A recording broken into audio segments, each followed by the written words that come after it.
வணக்கம். நீங்கள் இணைந்திருப்பது சமூகத்தின் மதிய நேர பிரதான செய்திகளோடு இணைந்து கொள்ளும் நான் டாரின் புஷ்பராஜா. விரிவான செய்திகளுக்குள் செல்வதற்கு முன்னதாக முதலில் தலைப்புச் செய்திகள். அரசு வைத்தியர்களின் பணிப்புறக்கணிப்பு தற்காலிகமாக இடைநிறுத்தம்.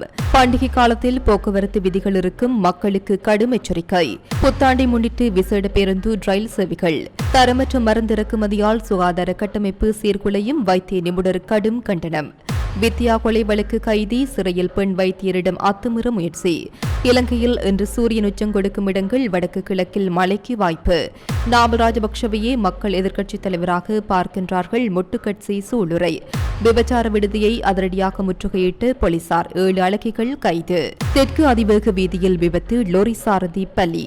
சிலாபத்தில் நடைபெற்ற படகு போட்டியில் அதிர்ச்சி திடீரென கவிழ்ந்ததால் பெரும் பதற்றம். 826 லிட்டர் டீசலை பதுக்கி வைத்திருந்த 2 கொழும்பில் கைது. அவை எமது தலைப்புச் செய்திகள். இனி தொடர்பான விரிவான செய்திகள். Fourth Monkey Connect coming soon. அரசு வைத்திய அதிகாரிகள் சங்கம் முன்னெடுத்து வந்து பணிப்புறக்கணிப்பை தற்காலிகமாக கைவிட தீர்மானித்துள்ளது. இதற்கமைய இன்று காலை 8 மணியுடன் பணிப்புறக்கணிப்பு நிறைவேற்றி வருவதாக அரசு வைத்திய அதிகாரிகள் சங்கம் அறிவித்துள்ளது. தமது பிரச்சினைகளுக்கு தீர்வு காணும் நோக்கில் சுகாதார அமைச்சருடன் கலந்துரையாடுவதற்கான சந்தர்ப்பத்தை ஏற்படுத்துமாறு அந்த சங்கம் கோரியிருந்தது. இந்த நிலையில் எதிர்வரும் வியாழக்கிழமை பேச்சுவார்த்தை ஒன்றினை நடத்துவதற்கு தாம் தயாராக இருப்பதாக சுகாதார அமைச்சர் வைத்தியர் நலிந்த ஜெயதிஸ் நேற்று அறிவித்திருந்தார். உலக சுகாதார அமைப்பின் மாநாடு ஒன்றில் கலந்து கொள்வதற்காக தாம் இன்று இந்தியா புறப்பட உள்ளதாகவும் மீண்டும் நாடு திரும்பியதும் குறித்த பேச்சுவார்த்தை நடத்துவதற்கு எதிர்பார்த்ததாகவும் சுகாதார அமைச்சர் நேற்று தெரிவித்தார். இதனையடுத்து தமது சங்கம் முன்னெடுத்து வந்து பணிப்புறக்கணிப்பை தற்காலிகமாக கைவிடுவதற்கு தீர்மானித்துள்ளதாக அரசு வைத்திய அதிகாரிகள் சங்கம் குறிப்பிட்டுள்ளது. VT cash and carry VT super ஸ்டோரின் கல்யாணி அன்னபூரணி பிராண்டில் அன்றாட வாழ்க்கையின் அனைத்து பொருட்களையும் ஒரே இடத்தில் பெற்றுக்கொள்ள வீட்டி கேஷ் அண்ட் கரி பாரிஸின் லாட்சப்பல். பண்டிகை காலத்தை முன்னிட்டு நாடளாவிய ரீதியில் போக்குவரத்து விதிகளை மிகவும் கடுமையான முறையில் நடைமுறைப்படுத்த திட்டமிட்டுள்ளதாக போலீசார் அறிவித்துள்ளனர். போக்குவரத்து கட்டுப்பாடு மற்றும் வீதி பாதுகாப்பு பிரிவின் பிரதி போலீஸ் மாதிபர் WGP ஜே சேனாதீர இதுகுறித்து தெரிவிக்கையில், போக்குவரத்து விதிகள் முறையாக பின்பற்றப்படுவதை உறுதி செய்வதற்காக விசேட போலீஸ் குழுக்கள் பணியில் ஈடுபடுத்தப்பட்டுள்ளதாக குறிப்பிட்டார். பண்டிகை காலத்தில் வீதியோரங்களில் உள்ள ஆடை விற்பனை நிலையங்கள் மற்றும் வர்த்தக மையங்களுக்கு வருகை தரும் நுகர்வோரினால் ஏற்படக்கூடிய போக்குவரத்து நெரிசலை குறைப்பதற்கு நடவடிக்கைகள் எடுக்கப்பட்டுள்ளன. வர்த்தக நிலையங்களின் உரிமையாளர்கள் தமது வாடிக்கையாளர்களுக்கு போதுமான வாகன திரைப்பட வசதிகளை வழங்க வேண்டும் அல்லது மாற்று ஏற்பாடுகளை செய்ய வேண்டும் என அறிவுறுத்தப்பட்டுள்ளனர். வீதியோரங்களில் முறையற்ற விதத்தில் வாகனங்களை நிறுத்துவதால் ஏற்படும் போக்குவரத்து தடைகளை தவிர்க்க விசேட கவனம் செலுத்தப்பட்டுள்ளது. வீதி ஒழுங்குமுறைகளை மீறுவோர், குறிப்பாக வாகன திரைப்பட விதிகளை புறக்கணித்து வீதிகளில் வாகனங்களை நிறுத்துபவர்களுக்கு எதிராக பாரபட்சமின்றி சட்டத்தை நிலைநாட்டுமாறு அனைத்து போலீஸ் அதிகாரிகளுக்கும் அறிவுறுத்தல்கள் வழங்கப்பட்டுள்ளன. பொதுமக்கள் எவ்வித இடையூறுமின்றி தமது பயணங்களை முன்னெடுப்பதை உறுதி செய்வதே இந்த விசேட திட்டத்தின் நோக்கம் என பிரதி போலீஸ் மாதிபர் மேலும் தெரிவித்தார். புதுப்பிக்கப்பட்டு கொழும்பு மத்திய பேருந்து நிலையம் நாளை மறுதினம் காலை உத்தியோகபூர்வமாக திறந்து வைக்கப்பட உள்ளது. 2 முனையங்களை கொண்டு இந்த நிலையத்தில் தரைத்தளம் பேருந்து தரிப்பிடமாகவும், 2ஆம் தளம் ஓட்டுநர் நடத்துனர் ஓய்வறையாகவும், 3ஆம் தளம் நிர்வாக அலுவலகங்களாகவும் நவீன வசதிகளுடன் தரம் உயர்த்தப்பட்டுள்ளன. இலங்கை விமானப்படையின் உழைப்பு பங்களிப்புடன் இந்த பேருந்து நிலையம் ஸ்தாபிக்கப்பட்டுள்ளது. இதற்காக சுமார் 424 மில்லியன் ரூபாய் செலவிடப்பட்டுள்ளது. எதிர்வரும் சித்திரை புத்தாண்டை முன்னிட்டு பொதுமக்களின் நலன் கருதி விசேட பேருந்து மற்றும் ரயில் சேவைகள் எதிர்வரும் 9ஆம் தேதி வியாழக்கிழமை முதல் ஆரம்பிக்கப்பட உள்ளன.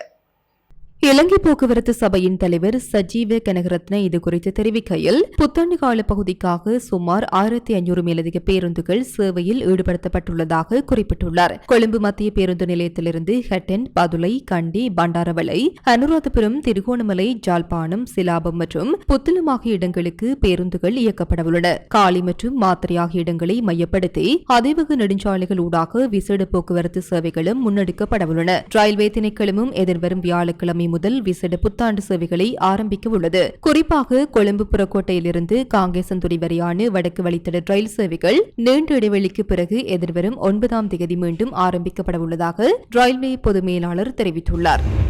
நாட்டின் பல வைத்தியசாலைகளில் பதிவான நோயாளிகளின் மரணங்களுக்கு காரணம் என சந்தேகிக்கப்படும் ஓண்டான் செற்றான் தடுப்பூசி விவகாரத்தில் சுகாதார அதிகாரிகள் தொடர்ந்து மௌனம் சாதிப்பது குறித்து விசேட வைத்திய நிபுணர் சமல் சஞ்சீவ கடும் கண்டனம் தெரிவித்துள்ளார்.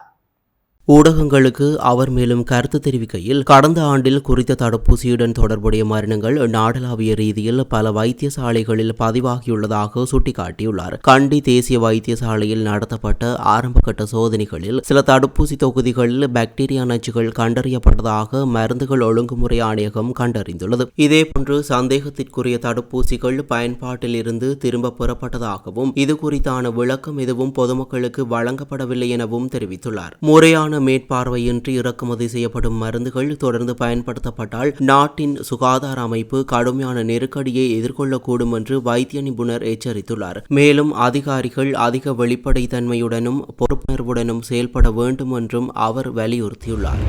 ஜாழ் புங்குடுதீவு மாணவி சிவலோகநாதன் வித்யா பாலியல் வல்லுறவுக்கு உட்படுத்தப்பட்டு படுகொலை செய்யப்பட்ட வழக்கில் மரண தண்டனை விதிக்கப்பட்டு சிறை தண்டனை அனுபவித்து வரும் கைதி பெண் மருத்துவர் ஒருவரிடம் அத்துமீற முயன்றதாக போலீசார் தெரிவித்துள்ளனர்.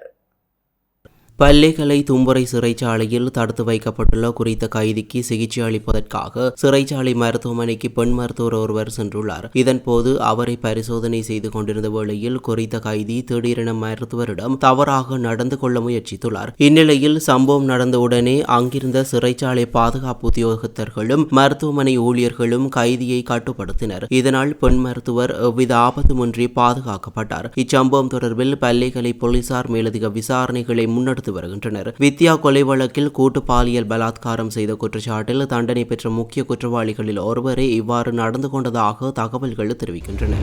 வடக்கு, கிழக்கு, வடமத்திய, மத்திய மற்றும் சப்ரகமுவ மாகாணங்களிலும் புத்தளம், காலி மற்றும் மாத்தறை மாவட்டங்களிலும் பிற்பகல் 2 மணிக்கு பின்னர் ஆங்காங்கே மழையோ அல்லது இடியுடன் கூடிய மழையோ பெய்யக்கூடும் என வளிமண்டலவியல் திணைக்களம் எதிர்வு கூறியுள்ளது.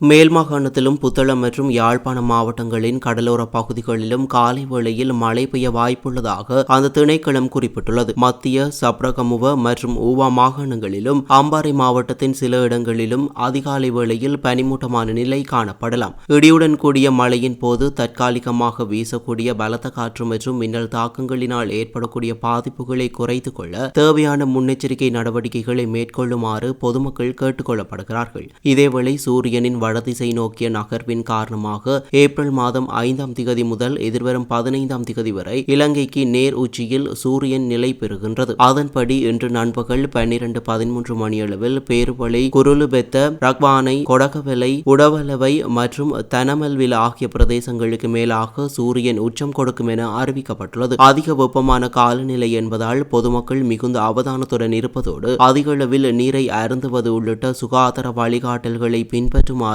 அறிவுறுத்தப்பட்டுள்ளனர். எதிர்க்கட்சித் தலைவர் பதவிக்கான பொறுப்பை நாமல் ராஜபக்ச சிறந்த முறையில் செயல்படுத்துகின்றார். மக்களும் அவரையே எதிர்க்கட்சித் தலைவராகவே பார்க்கின்றார்கள் என ஸ்ரீலங்கா பொதுஜன பெரமுனவின் அம்பாந்தோட்டை மாவட்ட பாராளுமன்ற உறுப்பினர் சாணக மாதுகுட தெரிவித்தார். அம்பாந்தோட்டை பகுதியில் நடைபெற்ற ஊடகவியலாளர் சந்திப்பின் போது மேற்கண்டவாறு குறிப்பிட்டார். அவர் அங்கு மேலும் தெரிவித்ததாவது, மத்திய கிழக்கு நாடுகளில் ஏற்பட்டுள்ள நெருக்கடியான நிலைமையை குறிப்பிட்டுக் கொண்டு மக்கள் மீது ஒட்டுமொத்த சுமையையும் திணிக்க அரசாங்கம் முயற்சிக்க கூடாது. நெருக்கடி நிலைமையை கையாளும் திறன் அரசாங்கத்துக்கு இருக்க வேண்டும். கோவிட் பெருந்தொற்று காலத்தில் அரசாங்கம் நெருக்கடிக்குள்ளான போது மக்கள் விடுதலை முன்னணி அந்த நெருக்கடியை தனது அரசியல் லாபத்துக்காக பயன்படுத்தியது. தமது ஆதரவாளர்களை வீதிக்கு இறங்கி போராட்டங்கள் தோற்றுவித்தது. நெருக்கடியான நிலைமையில் அரசாங்கங்களை பலவீனப்படுத்தும் வகையில் மக்கள் விடுதலை முன்னணி கடந்த காலங்களில் செயற்பட்டதை போன்று நாங்கள் செயற்பட போவதில்லை. மக்களை வீதிக்கு இறக்கவும் இல்லை. எதிர்க்கட்சிகளை விமர்சித்துக் கொண்டிருக்காமல் பொறுப்புகளை சரிவர நிறைவேற்றுமாறு அரசாங்கத்திடம் கேட்டுக்கொள்கிறோம். எரிபொருள் தட்டுப்பாடு வரும் என்று எதிர்க்கட்சிகள் குறிப்பிட்ட போது அரசாங்கம் அதை பொருட்படுத்தவில்லை. தரமற்ற நிலக்கரி கொள்வனவினால் மின்னுற்பத்தி தற்போது வீழ்ச்சியடைந்துள்ளது. எதிர்வரும் வெள்ளிக்கிழமை நடைபெறவுள்ள வலசக்தி அமைச்சர் குமார ஜெயக்கொடிக்கு எதிரான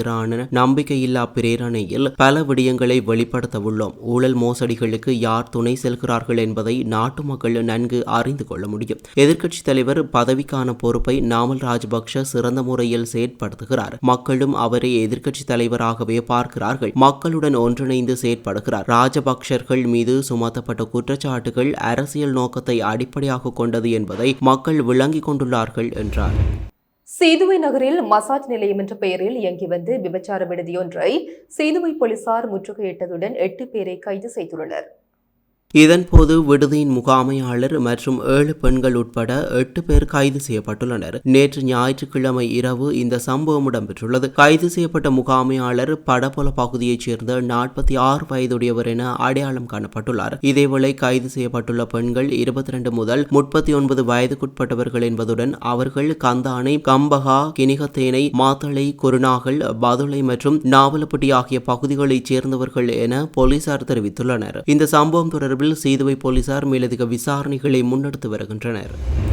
தெற்கு அதிவேக வீதியில் வெளிப்பண்ணு பகுதிக்கு அருகில் முன்னால் பயணித்த கண்டெய்னருடன் பின்னால் வந்த லொரியொன்று மோதியதில் ஒருவர் உயிரிழந்துள்ளார். இந்த விபத்தில் லொரியின் சாரதி உயிரிழந்தார். இச்சம்பவம் இன்று காலை இடம்பெற்றுள்ளது. தொடாங்கொடை மற்றும் வெளிப்பண்ணை ஆகிய பகுதிகளுக்கு இடைப்பட்ட 40வது மைல்கள் அருகே இந்த விபத்து நேர்ந்துள்ளது. இந்த விபத்தை தொடர்ந்து மாத்தறை நோக்கிய திசையில் கடுமையான போக்குவரத்து நெரிசல் ஏற்பட்டதாக போலீசார் தெரிவித்தனர். சிலாபம் கடற்கரையில் நடைபெற்ற படகு போட்டியின் போது ஒரு படகு கவிழ்ந்ததால் அங்கு பெரும் பதற்றம் நிலவியது. நேற்றைய தினம் இச்சம்பவம் இடம்பெற்றுள்ளதாக தெரிய வருகின்றது. இந்த படகு போட்டி ஆண்டுதோறும் நடைபெறுவது வழக்கம் என தெரிவிக்கப்படுகின்றது. இந்நிலையில் நேற்று இடம்பெற்ற போட்டியின் போது ஒரு படகு கவிழ்ந்து விபத்துக்குள்ளானது. எனினும் இச்சம்பவத்தில் எந்தவித உயிரிழப்பும் அதிர்ஷ்டவசமாக ஏற்படவில்லை என தெரிவிக்கப்படுகிறது. இது தொடர்பான காணொளி தற்போது வெளியாகி அதிர்ச்சியை ஏற்படுத்தியுள்ளது. யாழ்ப்பாணத்தில் அதிஉயர்ந்த மற்றும் நவீன வசதிகளுடனான டில்கோ ப்ளூ ஓஷன் நிறுவனத்தின் மூலம் வழங்கும் யாழ் ராயல் பேலஸ். வத்தளை மாப்போல தூவவத்தை பகுதியில் அமைந்துள்ள பிளாஸ்டிக் உற்பத்தி தொழிற்சாலை ஒன்றில் இன்று காலை தீ விபத்து ஏற்பட்டுள்ளது. கொழும்பு தீயணைப்பு பிரிவைச் சேர்ந்த 13 அதிகாரிகள் மற்றும் 3 தீயணைப்பு வாகனங்களை தீயை கட்டுப்படுத்துவதற்காக ஈடுபடுத்தப்பட்டதாக தீயணைப்பு பிரிவு தெரிவித்துள்ளது. தற்போது தீ முழுமையாக கட்டுப்படுத்தப்பட்டுள்ளதாக தீயணைப்பு பிரிவு மேலும் தெரிவித்துள்ளது.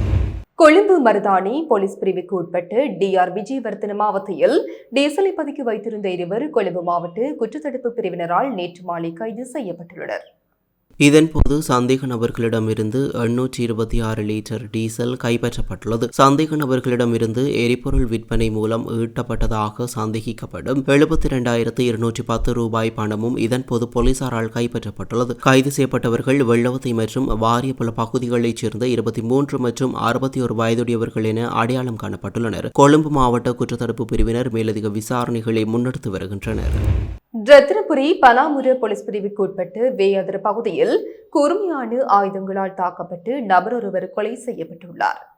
இச்சம்பவம் நேற்று ஞாயிற்றுக்கிழமை இரவு இடம்பெற்றுள்ளதாக போலீசார் தெரிவித்துள்ளனர். உயிரிழந்தவர் வே அதுர பனாமுர பகுதியைச் சேர்ந்த 46 வயதுடையவர் என அடையாளம் காணப்பட்டுள்ளார். குறித்த நபர் அதே பகுதியில் உள்ள மற்றொரு வீட்டிற்கு சென்றிருந்த போது அங்கிருந்த இருவருடன் ஏற்பட்ட மோதலில் இந்த தாக்குதல் நடத்தப்பட்டுள்ளது. இதன்போது மேற்கொள்ளப்பட்ட தாக்குதலில் காயமடைந்த அவர் பனாமுர வைத்தியசாலையில் அனுமதிக்கப்பட்டதன் பின்னர் உயிரிழந்துள்ளார். கொலைக்கான காரணம் இதுவரை கண்டறியப்படவில்லை என்பதுடன் சம்பவம் தொடர்பில் 2 சந்தேக நபர்கள் கைது செய்யப்பட்டுள்ளனர். பனாமுர போலீசார் மேலதிக விசாரணைகளை முன்னெடுத்து வருகின்றனர். இதேவேளை காலி வெளிவத்தை பகுதியில் வீடொன்றில் நபர் ஒருவர் சந்தேகத்திற்கிடமான முறையில் உயிரிழந்துள்ளதாக காலி போலீசார் தெரிவித்துள்ளனர். நேற்று ஞாயிற்றுக்கிழமை மாலை இந்த சம்பவம் பதிவாகியுள்ளது. உயிரிழந்தவர் வெளிவத்தை பகுதியைச் சேர்ந்த 48 வயதுடையவர் என அடையாளம் காணப்பட்டுள்ளார். குறித்த நபர் கடந்த 4ஆம் திகதி இரவு மதுபோதையில் தலையில் காயத்துடன் வீட்டிற்கு வந்து உறங்கியுள்ளதாகவும் மறுநாள் காலை அவர் உயிரிழந்திருப்பது தெரியவந்துள்ளதாகவும் ஆரம்பகட்ட விசாரணைகளில் தெரிய வந்துள்ளது. உயிரிழந்தவரின் சடலம் பிரேத பரிசோதனைக்காக கராப்பட்டிய வைத்தியசாலையின் பிரேத அறையில் வைக்கப்பட்டுள்ளது. காலி போலீசார் மேலதிக விசாரணைகளை மேற்கொண்டு வருகின்றனர். இத்துடன் சமூகத்தின் மதிய நேர பிரதான செய்திகள் நிறைவு பெறுகின்றன. தொடர்ந்தும் சமூகத்தோடு இணைத்திருங்கள். எமது RIP பேச்சுக்கு கிடைத்த மரண அறிவித்தல்கள். யாழ்ப்பாணம் புலோலி தெற்கு புற்றளையை புறப்படமாகவும் வதிவிடமாகவும் கொண்டிருந்த திரு கணபதி பிள்ளை வைரமுத்து அவர்கள் 5/4/2026 ஞாயிற்றுக்கிழமை அன்று இறைபதம் எய்தினார். யாழ்ப்பாணம் ஏழாலையை புறப்படமாகவும் வதிவிடமாகவும் கொண்டிருந்த திருமதி புவனேஸ்வரி செல்லத்துறை அவர்கள் 4/4/2026 சனிக்கிழமை அன்று காலமானார். யாழ்ப்பாணம் கைதடியை புறப்படமாகவும் நெதர்லாந்து விடெசனை வதிவிடமாகவும் கொண்டிருந்த திரு பாலசுப்ரமணியம் கந்தையா அவர்கள் 5/4/2026 ஞாயிற்றுக்கிழமை அன்று காலமானார்.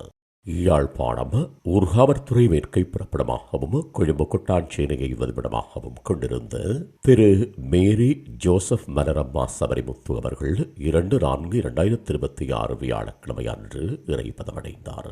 மேலே அறிவிக்கப்பட்ட அனைத்து மரண அறிவித்தல் இறுதிக்கிரியை பற்றிய தகவல்களை அறிந்து கொள்ள ரிப்டாட் பேஜை பார்வையிடுங்கள். இதற்கான லிங்க் கீழிருக்கும் டிஸ்கிரிப்ஷனில் பார்வையிடலாம். இது போன்ற செய்திகளை தெரிந்து கொள்ள சமூகம் நியூஸ் சேனலை சப்ஸ்கிரைப் செய்து அருகில் உள்ள பெல் பட்டனை கிளிக் செய்யுங்கள். மேலும் இது போன்ற செய்திகளை உடனுக்குடன் தெரிந்து கொள்ள சமூகமீடியா.com என்ற இணையதளத்தின் வாயிலாகவும் எங்களுடன் இணைந்திருங்கள்.